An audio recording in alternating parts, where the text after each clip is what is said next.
Hey guys, welcome back to The Readers. I hope you are having an amazing day. Let's get right into the stories. The first one is a pro-revenge story. My landlord, Mr. Peterson, was a terrible human being. Honestly, calling him a human is even pushing it. Let me tell you about the things he put me through from 2021 to 2024.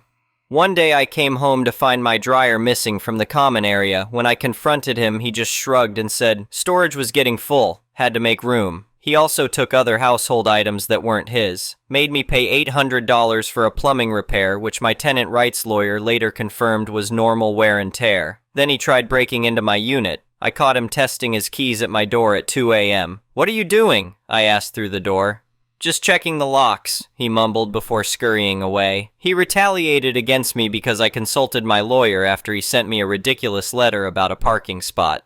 "You want to play games with lawyers?" he sneered during one confrontation. "Your rent just went up $150 a month." Mind you, I was never late for rent in 3 years, except for when he forced me to pay for that bogus plumbing repair. So the next month I was a couple days late. "Where's my money?" he'd text every few hours during those days. "Don't make me come up there." The list goes on. This apartment was nowhere near nice. I discovered the plumbing was illegal when a licensed plumber came to fix a leak. The rickety porch had severe safety issues. It would creak and sway whenever anyone walked on it. The ceiling paint constantly peeled off, and the gas heater wasn't up to code. When he announced he wanted to raise my rent $500 a month in January 2024, I knew it was finally time to leave. "Market rates," he claimed with a smirk. "Take it or leave it." So I called the building inspector 4 days before my move-out date. I detailed everything: the unpermitted porch replacement, the illegal plumbing, the hazardous heater. The inspector showed up the very next morning. I watched from my window as he took measurements and photos. Each violation carried a $500 per day fine until fixed. A week before I moved out, he tried demanding I leave at a specific time. "You better be gone by noon sharp," he threatened over the phone, "or I'm calling the cops." "That's not how the law works here," I replied and hung up. I went to the police station that morning to warn them about potential issues. Sure enough, Peterson showed up at my door. "Get out now," he shouted. "This is my property." I called the police and they quickly informed him I was within my rights. While I was at the storage unit, he broke into my apartment and nailed my door shut. I demanded the police send a supervisor, but Peterson vanished before they arrived. I'm sure he knew he'd be arrested on sight. I filed a police report, and they're charging him with a felony for breaking and entering. Between the building code fines and criminal charges, I guess karma finally caught up with him. Don't be a jerk to good people. The next one is an entitled people's story. Let me tell you about how I discovered my beach cottage was secretly powering an entire homeowner association's facilities for over 2 years, and how I made them pay dearly for it. I'm still amazed at their audacity. I purchased my modest beach cottage in coastal North Carolina back in 2019. It's a small but charming 2-bedroom place right by the ocean, about a 3-hour drive from my main residence in Charlotte. I use it mainly on weekends and holidays, sometimes renting it out during peak season. The cottage sits just outside the boundary of the Ocean View Shores Homeowner Association community. When I bought the property, I specifically looked for something that wasn't part of an homeowner association. I'd heard enough horror stories from friends and family about power-hungry board members and ridiculous rules. The first sign that something was wrong came in July 2021, when I noticed my electricity bills were astronomically high, even for summer months when the AC was running. I'm talking about $800 and $900 per month for a small cottage I only used occasionally. At first I assumed it was just rate increases, or maybe my AC unit was failing. I called my electricity provider, Atlantic Power and Light, to investigate. The customer service rep seemed puzzled by the usage patterns. "Mr. Thompson, these readings are unusual for a property of your size," she said. "The usage remains consistently high even during periods when you reported the cottage was unoccupied." "That's exactly why I'm calling," I replied. "Could there be a meter problem?" "We can send someone out to check the meter and lines. There's no charge for the inspection if we find an issue on our end." A technician came out the following week. What he discovered left both of us speechless. He traced some unusual wiring and found that someone had professionally tapped into my power supply underground, running lines to the homeowner association's beach access facilities about 200 feet away. They had connected their bathroom building, security lights, gate mechanisms, and surveillance cameras to my power. "I've never seen anything quite like this," the technician said, shaking his head. This isn't some amateur job either. This was done by professionals who knew what they were doing. You've got a serious theft situation here. I was livid. The homeowner association had essentially been stealing thousands of dollars worth of electricity from me for years. I immediately called the police to file a report, but I knew I needed more documentation. I hired an independent electrical engineer to thoroughly document everything with photos, videos, and a detailed report. The next day, I marched over to the homeowner association office, which was housed in a small building near their community pool. The office administrator, a pinched-faced woman named Karen, yes, really, greeted me with the fake cheerfulness I'd come to expect from homeowner association officials. "How can I help you today?" she chirped. "I need to speak with your board president immediately," I said firmly. "It's regarding the illegal power connection to my property." Her smile faltered slightly. "I'm not sure what you're referring to, but Mr. Davidson only meets with homeowner association residents." "Well, he's going to want to meet with me, considering I have police reports and an electrical engineer's documentation showing how your facilities have been stealing power from my cottage for the past 2 years. The color drained from her face. Let me make a call." 20 minutes later, I was sitting across from Robert Davidson, the homeowner association board president. He was a retired executive type in his 60s, wearing a polo shirt with the homeowner association logo embroidered on it. His attempt at maintaining a calm demeanor was betrayed by his nervously tapping foot. "Mr. Thompson, I want to assure you that if there's been any confusion about utility connections, we'll get to the bottom of it." I placed the engineer's report and photos on his desk. "There's no confusion, Mr. Davidson. Your homeowner association hired contractors to illegally tap into my power supply. I have the documentation right here, plus police reports and 2 years' worth of inflated electric bills. The question is, how do you plan to make this right?" He glanced at the papers but didn't touch them. "These are serious allegations. I'll need to consult with our board and legal counsel." "Of course," I replied. "I'll be consulting with my attorneys as well. I expect full reimbursement for all stolen electricity plus damages. I'll give you 48 hours to respond before I file suit." As I stood to leave, he tried one last time to maintain control. "Mr. Thompson, perhaps we could discuss this privately. Come to some kind of arrangement?"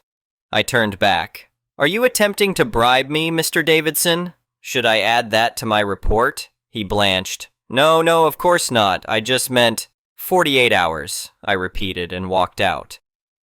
That evening, I received an email from someone named Margaret Chen, identifying herself as an homeowner association board member. What she revealed made my blood boil even more.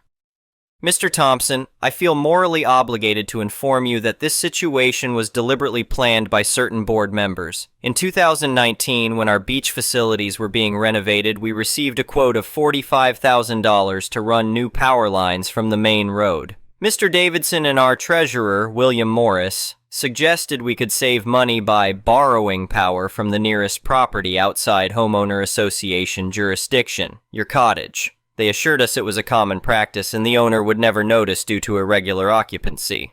I forwarded the email to my lawyer, adding it to my growing evidence pile.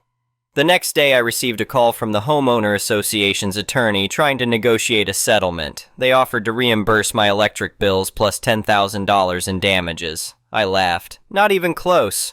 We're talking about criminal theft, conspiracy, and fraud. Your clients are looking at potential criminal charges. My terms are full reimbursement of all electrical costs plus 50% penalty, $100,000 in damages, a public apology, and the resignation of all board members involved in this scheme. That's completely unreasonable, he sputtered. Then I'll see you in court, where I'll be asking for triple damages and pressing criminal charges. There was a long pause. Let me speak with my clients. While waiting for their response, I did some digging. Turned out this wasn't the first time this homeowner association had pulled shady stunts. They had a history of questionable financial decisions and several complaints filed with the State Homeowner Association Oversight Board. I also discovered they had used the same tactic with a different property a few years earlier, but the owner had sold before discovering the theft. I took all this information to the district attorney's office. The ADA I spoke with was very interested in the case. This is far more serious than simple utility theft, she explained. We're looking at criminal conspiracy, fraud, and possible racketeering charges if we can prove a pattern of behavior. The Homeowner Association Board must have realized they were in deep trouble because their attorney called back within hours of my meeting with the DA. They agreed to all my terms, plus additional conditions imposed by their insurance company, who was furious about potential liability. The final settlement included full reimbursement of $23,467.89 for stolen electricity, plus a 50% penalty, $11,733.95, $100,000 in damages. A public apology published in the local newspaper, resignation of the board president, treasurer, and 2 other board members involved in the scheme. Installation of separate metered power lines to homeowner association facilities at their expense. A binding agreement that the homeowner association would never attempt to annex my property. But the story doesn't end there. The DA's office still pursued criminal charges against Davidson and Morris. They both ended up pleading guilty to multiple misdemeanors and 1 felony count each of grand theft. They received suspended sentences but had to perform 500 hours of community service and pay additional fines. The local paper ran a detailed story about the scandal, which led to other homeowner associations in the area being investigated for similar schemes. Turns out this was more common than anyone realized. The state legislature even passed new laws increasing penalties for homeowner association fraud and requiring regular audits of homeowner association finances. Margaret Chen, the whistleblower, was elected as the new board president in the aftermath. She's implemented numerous reforms to increase transparency and accountability. She even sent me a thank you note for helping clean up the corruption. Your willingness to fight back exposed problems that had been festering for years, she wrote. Our community is healthier for it. I still own my beach cottage, and my electric bills are now completely normal. The homeowner association installed their own power supply, complete with a very visible meter right by the beach access path. Sometimes when I'm enjoying my morning coffee on the deck, I'll see residents reading the small plaque they were required to install as part of the settlement. It reads, "These facilities are powered by dedicated meters installed in 2022 after the discovery of illegal power connections. The Ocean View Shores Homeowner Association is committed to ethical and transparent operations." The plaque was my idea, a little petty, perhaps, but sometimes pettiness serves justice. The whole experience taught me several valuable lessons. Always investigate unusual utility bills thoroughly. Document everything when dealing with potential fraud. Don't be afraid to fight back against powerful organizations. Sometimes the best revenge is simply exposing the truth. I've since installed a comprehensive security system around my cottage, including cameras monitoring all utility connections. I doubt any homeowner association will try something similar again, but it never hurts to be prepared. The best part? My story has become something of a legend in homeowner association circles. I've been contacted by property owners across the country dealing with similar situations, and I always encourage them to stand their ground and fight back. It's amazing how many homeowner associations back down when confronted with evidence and the threat of legal action. Last summer, I ran into Davidson at a local restaurant. He quickly looked away and hurried out. I heard from Margaret that he moved to Florida shortly after, apparently unable to handle the shame of being known as the homeowner association president who got caught stealing power. Morris, the former treasurer, tried to run for city council last year. His campaign ended abruptly when his opponent simply mailed copies of the newspaper stories about the power theft to every voter in the district. He received less than 5% of the vote. The new homeowner association board has actually become quite reasonable. They've even started inviting non-homeowner association neighbors like me to their community events as a gesture of goodwill. I attended their beach cleanup day last month, and I have to admit, they're much better neighbors now that they're not stealing my electricity. I still get a chuckle every time I drive past their beach facilities and see that prominent meter installation. It's a visible reminder that sometimes justice prevails, even against seemingly powerful organizations. And my electric bills? They've stayed consistently reasonable ever since. The only downside to this whole saga is that I've become the go-to person for friends and family dealing with homeowner association issues. I must have reviewed dozens of homeowner association contracts and complaints over the past year. But I don't mind. If my experience can help others stand up to corrupt homeowner associations, it's worth it. I've even been asked to speak at a property owners' rights conference about my experience. I declined. I'm not interested in becoming an anti-homeowner association crusader. I just wanted to enjoy my beach cottage in peace, and now I finally can. Looking back, I'm glad I didn't accept their initial settlement offer. By pushing back hard, we not only resolved my specific situation, but helped expose and correct systemic problems that were affecting many others. Sometimes it takes one person willing to stand up and say enough to create real change. As for the former board members, last I heard, they're banned for life from serving on any homeowner association board in the state. The judge who approved that provision called it a necessary protection for property owners everywhere. I couldn't agree more. These days, my beach cottage is exactly what I always wanted it to be, a peaceful retreat where I can relax and enjoy the ocean views. And thanks to having my own dedicated power supply, I can do it without unknowingly powering half the neighborhood's facilities. The whole experience has become a favorite story at family gatherings, usually told over drinks on the deck while watching the sunset.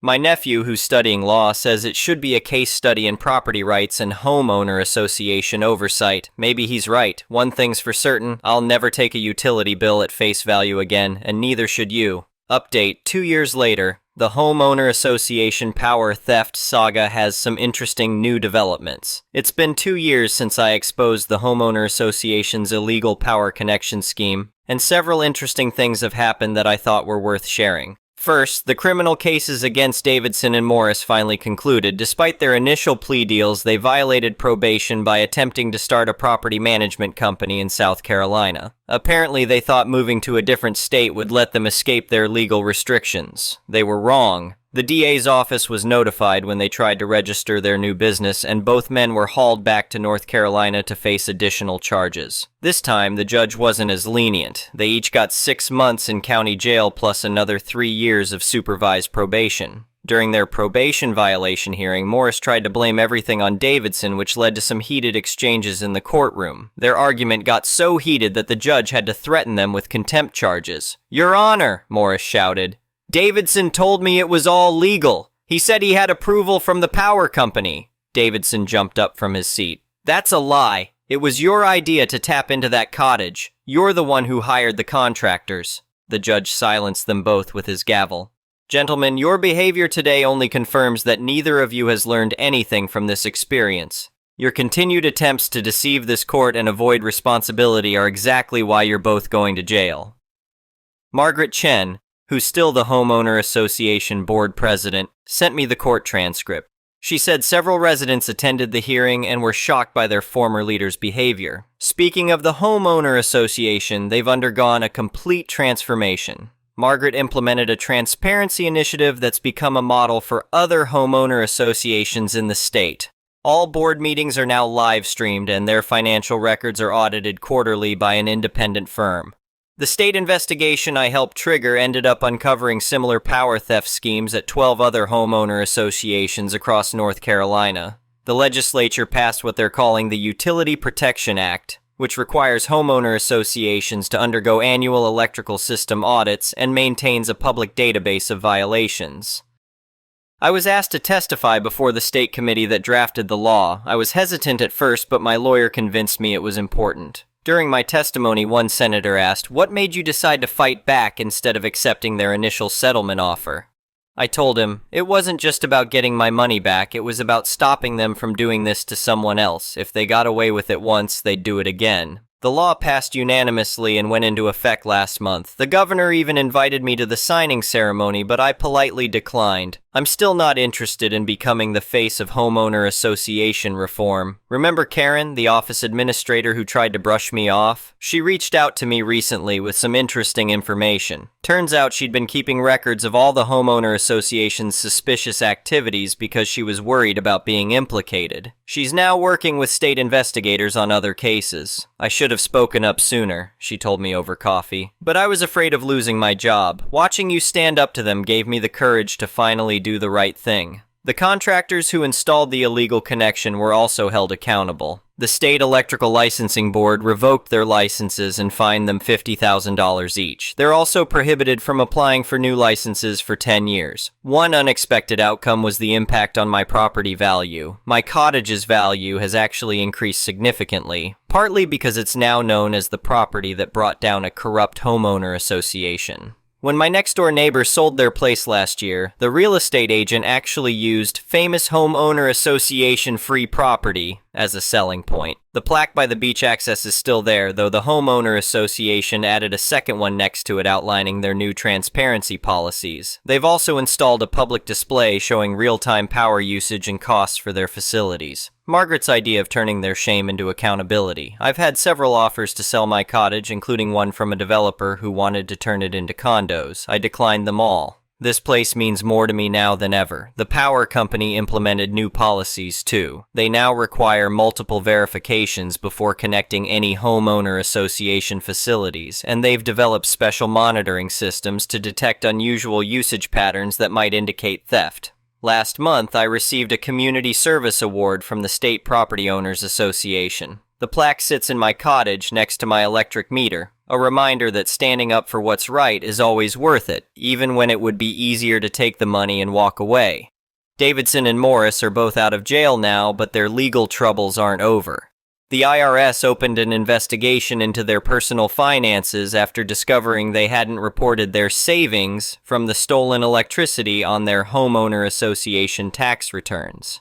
Sometimes karma works through bureaucracy. As for me, I still enjoy my weekends at the cottage, now with normal electric bills and the satisfaction of knowing that sometimes one person can make a difference. The beach is still beautiful, the waves are still soothing, and my power meter now has a tamper-proof digital system with 24/7 monitoring. Margaret invited me to join the Homeowner Association's advisory board as an independent observer, but I declined.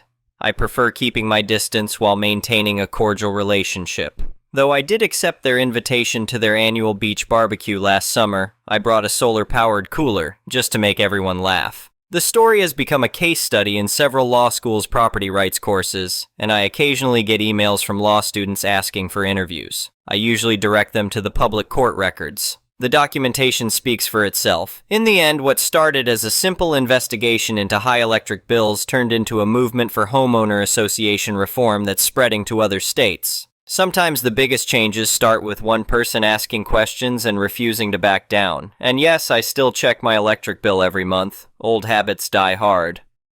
The next one is a petty revenge story. I have an aunt that is a narcissist. I know a lot of people think they know one, but this lady is textbook. The whole world must revolve around her. She's hard done by, always got a family member who is supposedly bullying, the whole 9 yards. So when her mother, my grandmother, dies, I find out she convinced her to change the will form dependents and their descendants to split it all only between the living siblings, sidestepping us peaky leftover children of her sibling who died many years earlier.